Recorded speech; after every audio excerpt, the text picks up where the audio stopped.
Ambawa stitch G4 talk health e jabne. Yeskabi chanto abin gichi bare da a opinchi in jayamich. Da a anartam da ina nayartam chin ishnish. Welcome back to G4 Talks Health. Today we will be talking to Regena Crowchild about treaties and treaty number 7. Good afternoon. My name is Regena Crowchild and my Blackfoot name is Natuikoko. Nitsikainaki kenchniketsini tapi saksiwa.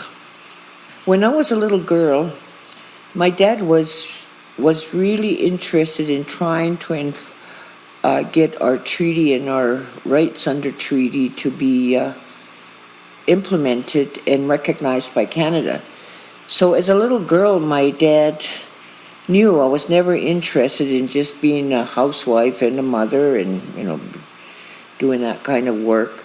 So he used to take me to meetings with the Indian Association and with elders when they spoke about how they could get the government of Canada to fulfill the promises of treaty, which we refer to as treaty rights, because our people were suffering.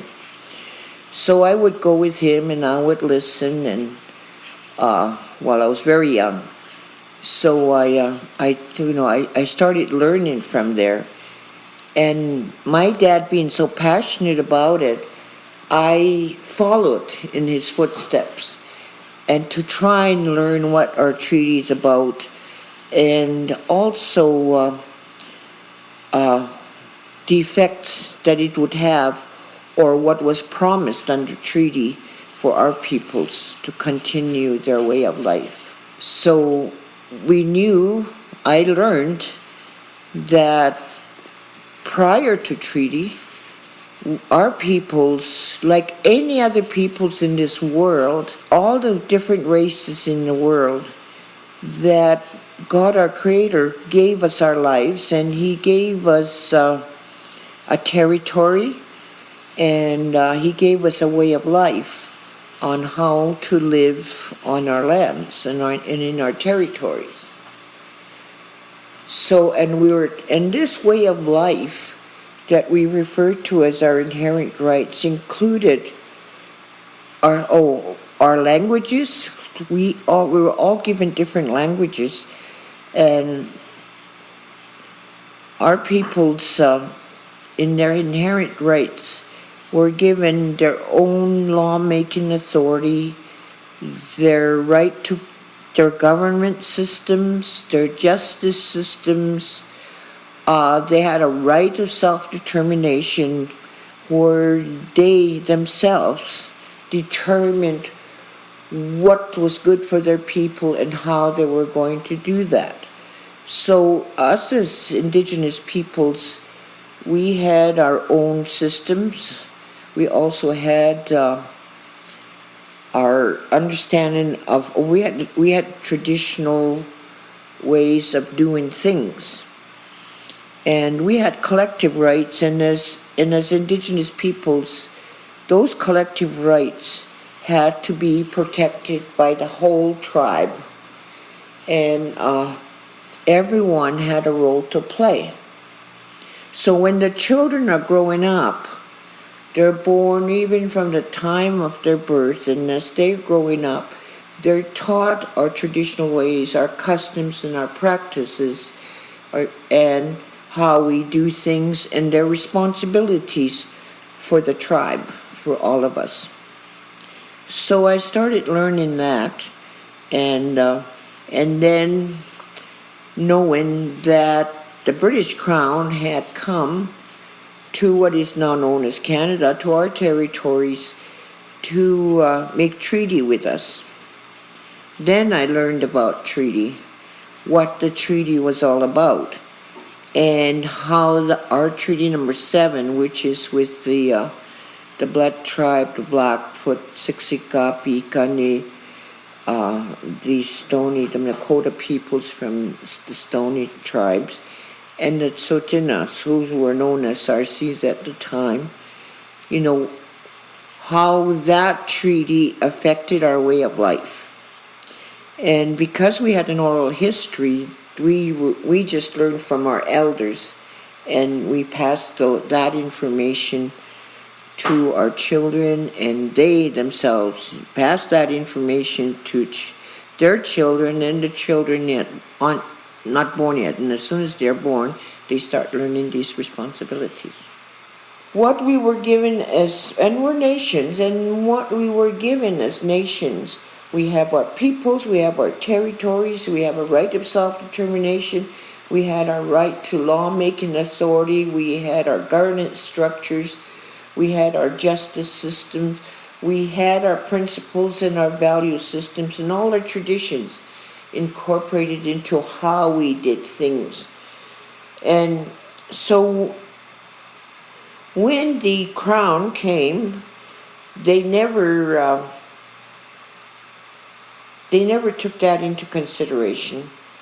And so that discussion between, they were supposed to be like peace treaties, and we were, in exchange for the use of our territories with the newcomers, they were to give us certain things that the crown had promised. But I guess we can look back way back at the time, the doctrine of discovery, when the Europeans started exploring the world looking for new land, they were told that if they came upon any land, that if there were inhabitants there, that they're not human. So they were to take those lands and give it to the crown, for example, the British crown. So when they came to what we refer to as Turtle Island, all of North and South America, there were indigenous peoples there. And because of the doctrine of discovery, they did not believe that our peoples were human. But if you look at it, we have a body, we have a mind, we have a soul, we have all the gifts of a human being, just like any other race in this whole world. So, and then the crown started making treaties. When they came to in our territory, they started making treaties with our peoples. But the crown had said, you do not enter into treaty unless you come through me and you get the consent of the Indians. We were called Indians because Christopher Columbus thought he was lost, and he thought he was in India, so we've always been known as Indians. But we are the indigenous peoples of Turtle Island. So they came and they entered into treaty with the indigenous peoples in our territories. So they entered into treaties 1 to 11 with indigenous peoples, and that extends from parts of Ontario all the way to the Rockies, and then northern British Columbia, what is known as British Columbia, and also into the territories. So those treaties were enacted, and they had commissioners acting on their behalf to come and negotiate with our leadership and the leaders of the indigenous peoples, whether they were Blackfoot, Dene, Cree, Anishinaabe, or all the other Indian tribes, the Nakota peoples, and so the commissioners came and they and because our language, we had our own languages, they didn't understand it, and our peoples didn't understand the English language.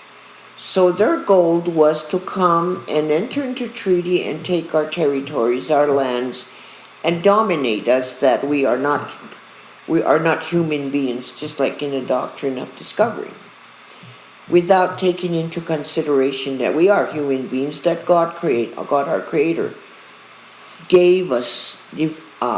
created us and gave us our ways of life, our languages, and so forth, just like any other nation in the world. And our peoples used to roam around and hunt, fish, trap, gather, and they made treaties amongst themselves as to how they were going to live in harmony, in peace. So they came and then they hired interpreters. So ours is recognized as Treaty 7, which includes the Blackfoot, Siksikaw, Piikani, the Black Tribe, the Nakota peoples, and ourselves as here in Tsuut'ina. And Chief Bullhead was the war chief for the Tsuut'ina. There were two chiefs in our government system. We had two chiefs. One was considered as a war chief who would make treaties with other peoples that came or would represent his peoples in the areas, in all areas when in conversation or making deals with other tribes. So this was the case. And the camp chief looked after the peoples in the community because everybody had a role to play. We had our societies, we had our police, we had, I guess we could refer to them as police now. We had everything, the hunters, the people that did our ceremonies, our justice system and so forth that we had and what we had to do. And so they used these interpreters, and one of the interpreters from here for Treaty 7 was a Métis, and I believe his mother was Blackfoot, but his father was French. So he really didn't understand the Blackfoot language, and he was the interpreter, the main interpreter.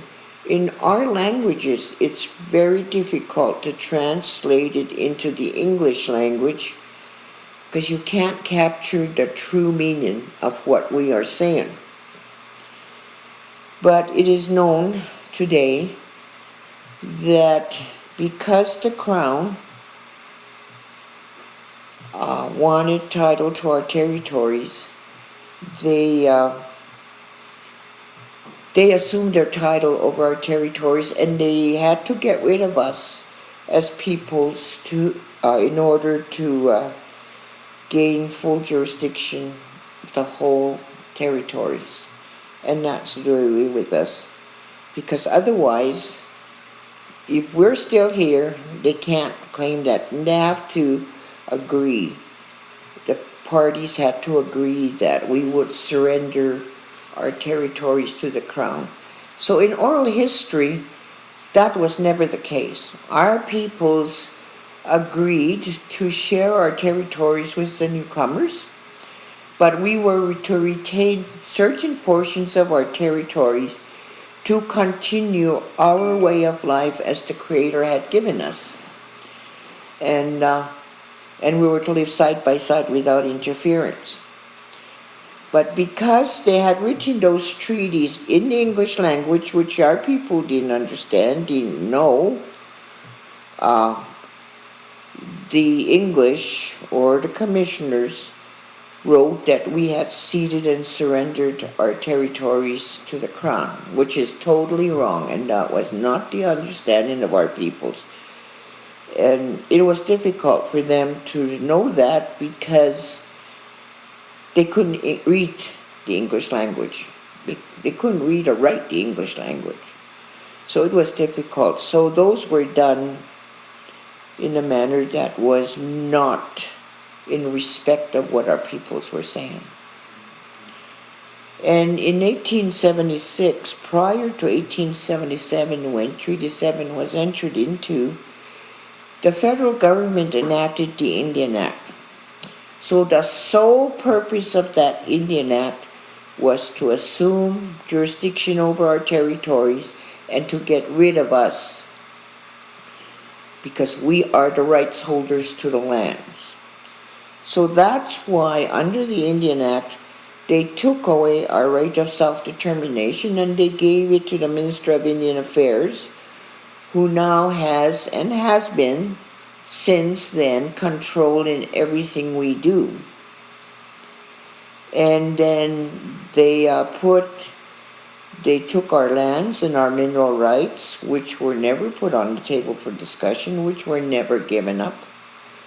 And then in our treaty, we were supposed to continue to hunt, fish, trap, and gather our medicines and our berries, or what we needed for survival out in our territories where our peoples had roamed, had moved for their subsistence and what they needed. And if you look at Tsuut'ina is a part of the Dene Nation. The Dene Nation extend from the territories all the way to the southern border of the United States. So there's Dene all the way across there, all through the area.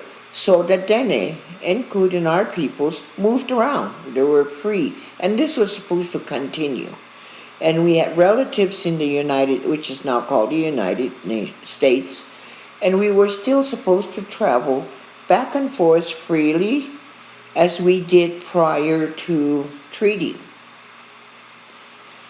But that all changed with the Indian Act. Once the Indian Act came into being, the Minister of Indian Affairs took over our right of self-determination. They controlled what we can do. Our ceremonies were outlawed. They built residential schools where the children were forced to go to these residential schools. They were not allowed to speak their languages. They were not allowed to partake in their ceremonies. And they were to learn from whether they were the priests or the pastors in Anglican schools or the Catholic Church, the nuns and the priests. They were to learn about Western civilization. Basically, to take the Indian out of the child. I say Indian because that's what we were referred to at that time.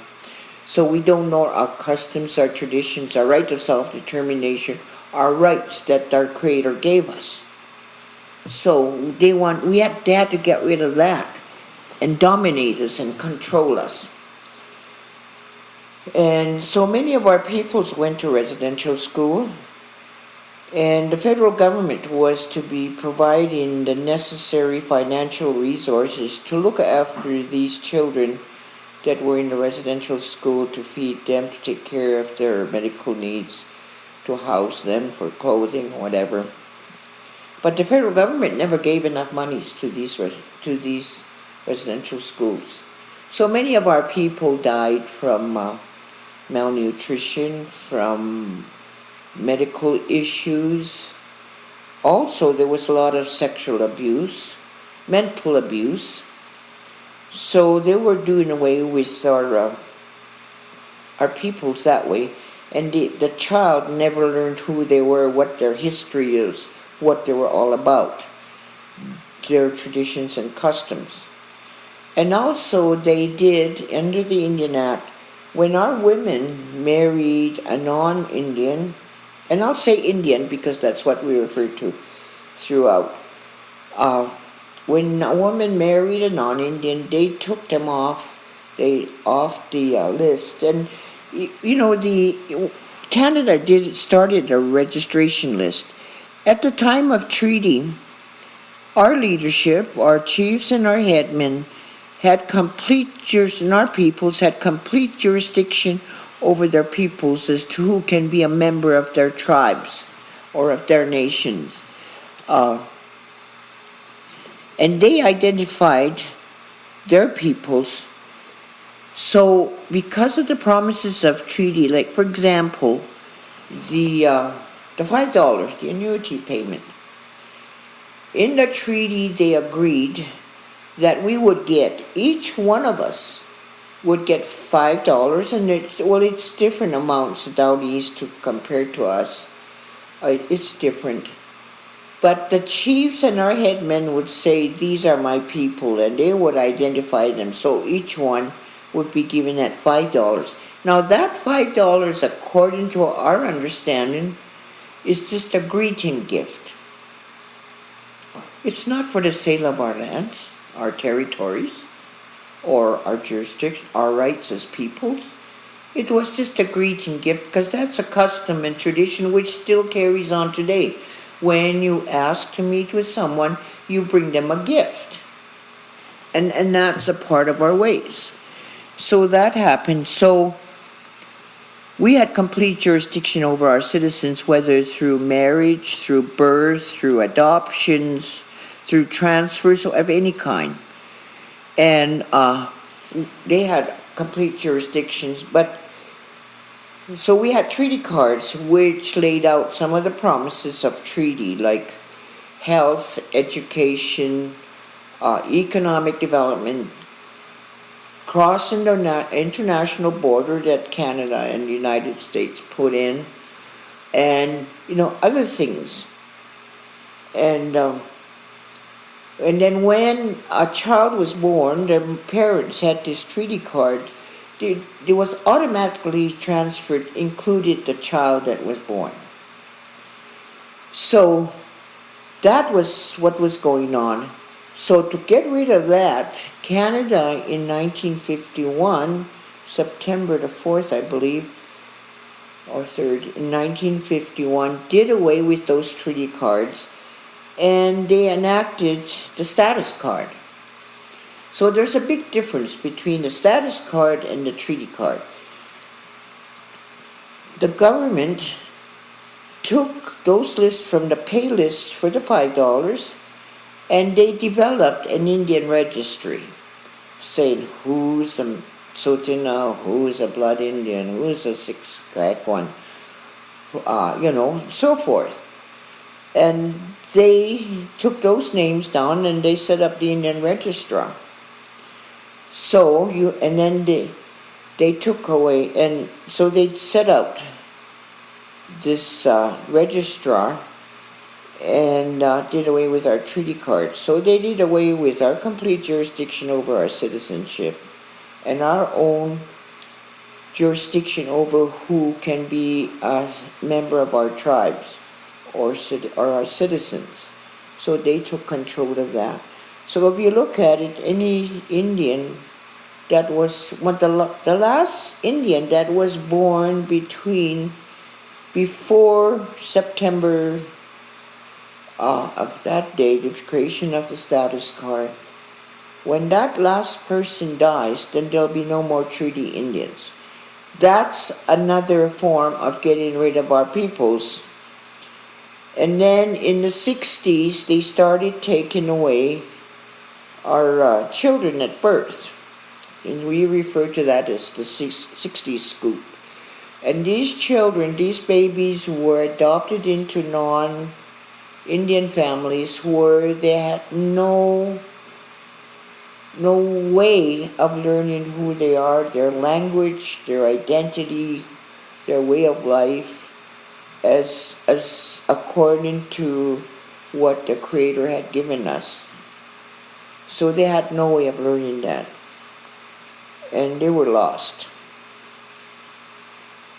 And then when some of our people were able to live on their own, they become self-sufficient. They took them off the list too. Also, if anyone joined the clergy, or any clergy, they took them off the list. So they were finding different ways to get rid of us, trying to kill us off or assimilate us into the dominant society of Canada, the settler peoples, so they totally get rid of us and legitimize their assumed title to our territories and in our mineral rights, our natural resources. But like I said, even in 1930, the federal government transferred the natural resources to the provinces. Now, when the provinces got that, they started regulating it, so our treaty right to hunt, fish, gather, trap, and gather in any way, wherever we needed to, was stopped. and it was restricted to certain areas, to the provincial crown lands as they refer to them, and it's getting less and less now. So that promise is being done away with. And you see our peoples going to court, always going to court, or to when they hunt, fish, trap, or gather outside the reserve lands. And but one thing we have to remember, in treaty, we were to live side by side with the newcomers without interference. And if we didn't follow that, they had the redcoats or the RCMP, who are now known as the RCMP, come and we'd get punished. Our peoples would get punished. And we couldn't leave the reserves for many years without a permit from the Indian agent. We had to have a permit and be back at a certain time. And if you were not back at that certain time, the RCMP would come to bring you home, or the redcoats, and as we refer to them, and would bring us back, and our peoples would be punished. So we were like prisoners on the lands, and when our peoples were determining which territory they were going to retain for their use, exclusive use, they identified those areas through landmarks, whether it's rivers, hills, mountains, whatever. They said this is where our peoples are going to live to continue our way of life.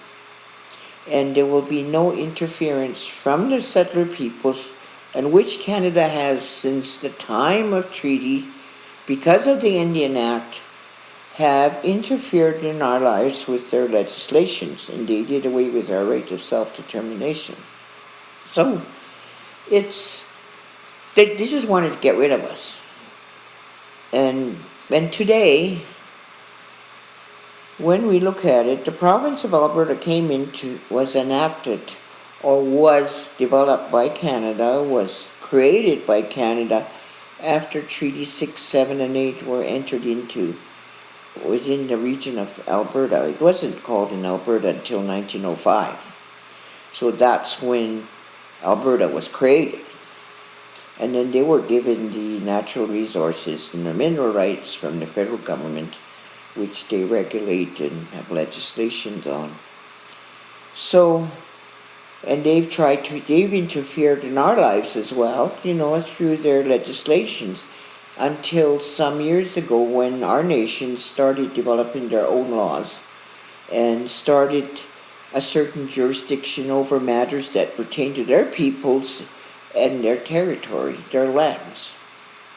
So that continued, and they still do today to a large extent. And because so many of our peoples, because they lost their way of life, their knowledge about their history, their rights as peoples, their loss of what our traditional ways were and our governance structures,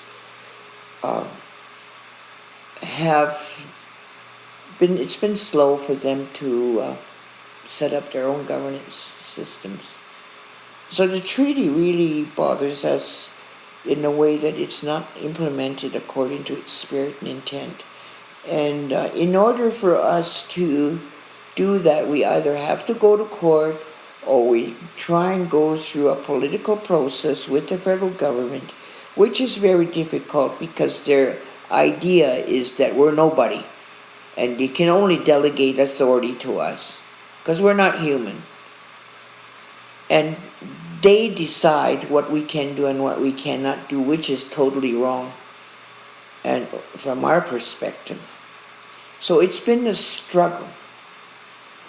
And even like now today, they have an inherent rights policy which reflects on our inherent rights, but it's limited. And they also have a self-government policy which dictates to what kind of authority we have to govern ourselves. And that's totally wrong. Canada was only created in 1867. And then now they have they believe they have supremacy over us, which is totally wrong. So Canada has never taught the true history of this land, of our territories, and how Canada became a state. They've never done that. So there's a lot of racism and discrimination against our peoples.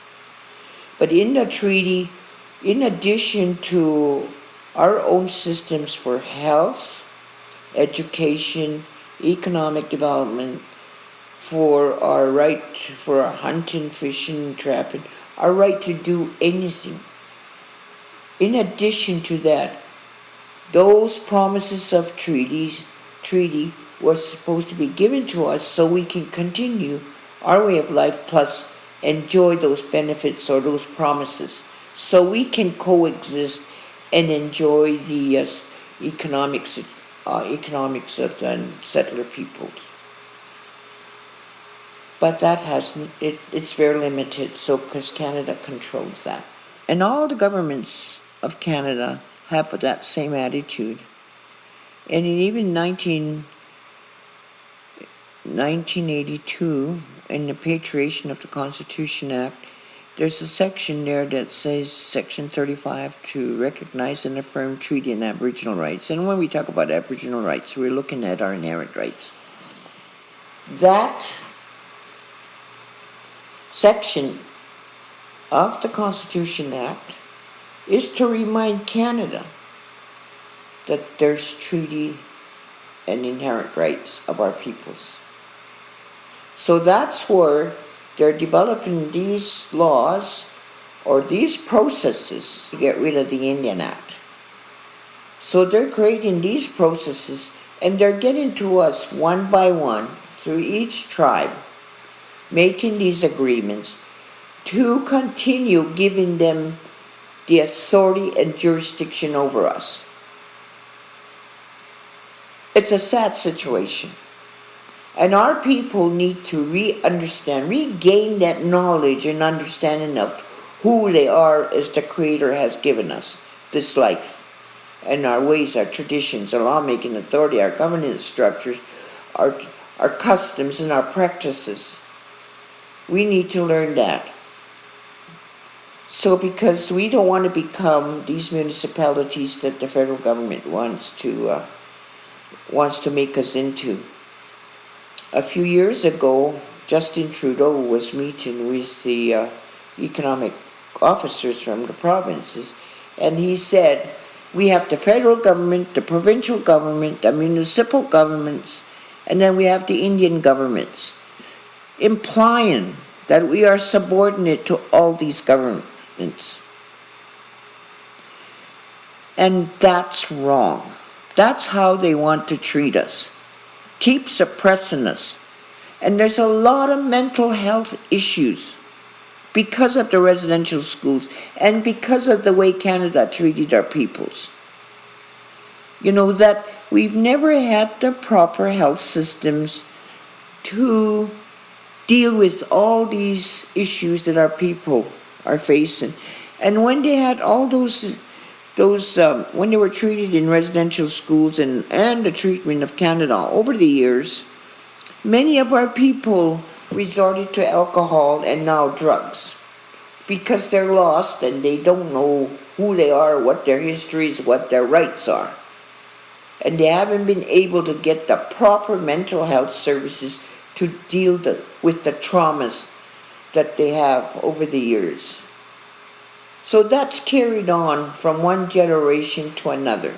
Any other government refuses to sit down with our rights holders to address this reconciliation on how we could do things so we can live side by side without interference, live in harmony as the treaties were intended to do.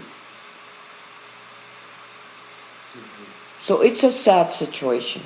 So our peoples need to understand, we here at Regena have been developing our own laws because we're a certain jurisdiction. Canada has done so much damage to our peoples. Now, through reconciliation, they are obligated to pay for the necessary means of us regaining our dignity and our rights and the trauma that we have faced over the years. They did so many things wrong to us. Only us can cure ourselves. And we are trying hard to go back and understand exactly what our way of life is supposed to be, and still live in harmony with the settler peoples, with Canada. So the treaty is very important. The treaty protects our inherent rights, and we've got to maintain that, as Canada is not at this time, or has not been up until this time, willing to recognize. Don't lump us into one group, because we have international treaties here with our peoples, treaties 1 to 11 with the Imperial Crown. Those are with another country as nations. There's domestic treaties, which there's treaties from the tribes, nations within Canada with Canada. That's a domestic treaty that is within the country. We have some of our peoples that have pre-Confederation treaties, which was with the Crown. And then we may have some that have never entered into treaty with anyone. But we're all lumped together, the same as being subordinate to the government of Canada. We have a government-to-government relationship with Canada, but Canada has yet to honor that. So if they want true reconciliation, they have to come to us. They did a process for the Truth and Reconciliation, and there's calls to action. And some of those calls to action infringe upon our inherent rights. They're allowing or calling on Canada to legislate. When Canada legislates, they're still dominant to us. They believe they are the source of authority, and they'll delegate authority to us, which is totally wrong. So there's things that we don't agree with. And Canada is signatory to all the human rights. They're a member of the United Nations. They're signatory to all of those human rights. And yet they fail to respect our human rights and our treaties and our inherent rights and fulfill the promises of the Crown. So it's a tough battle, and our peoples have been struggling with this all their lives since the time of treaty. And we have to continue. But we will not give our consent to Canada to take our lands, because we never gave our consent. We never surrendered or ceded our lands. We never surrendered or ceded our mineral rights and our natural resources. And we never surrendered our right of self-determination, our lawmaking authority, our governance structures, our justice systems, all our customs and traditions.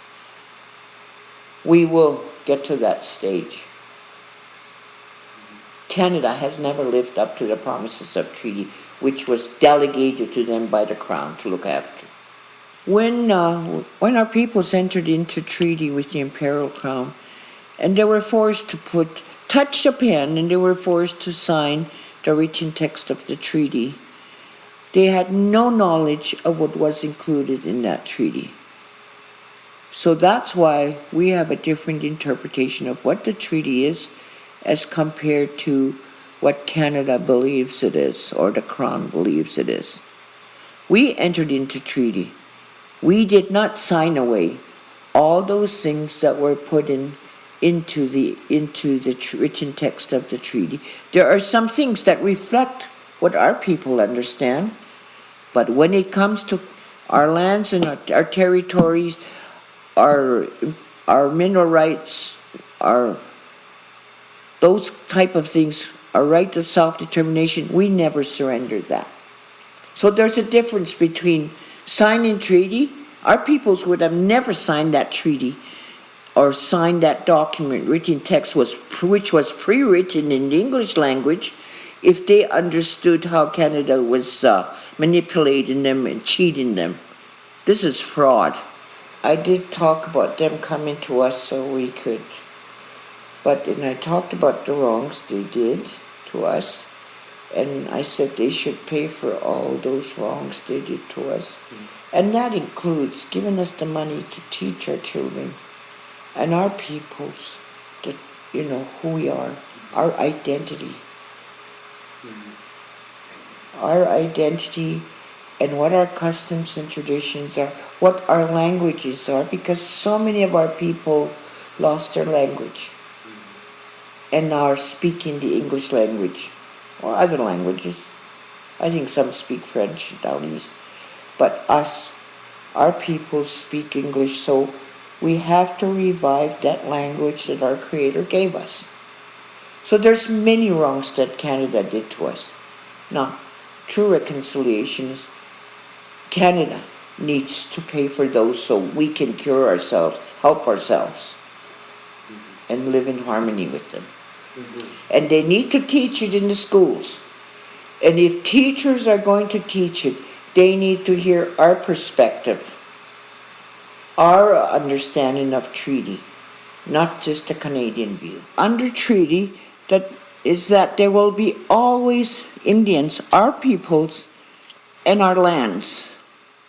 As long as the sun shines, the grass grows, and the rivers flow. That is a fiduciary obligation. Thank you for listening, and we hope you found this podcast valuable. For updates on our next podcast, be sure to follow us on Instagram at G4_health and on Facebook at G4Health. If you have any questions or ideas about future podcasts, send us a DM on social media.